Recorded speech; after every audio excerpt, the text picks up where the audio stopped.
कैसे हो चिंटू? वाह, ये ट्रक तो मुझसे बात कर रहा है। चलो दोस्त, आज नई जगह घूमने चलते हैं। ओह नहीं, पुल टूट गया। अब क्या करें?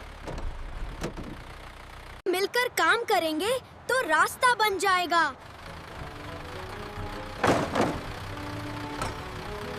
दोस्ती और हिम्मत से हर मुश्किल आसान।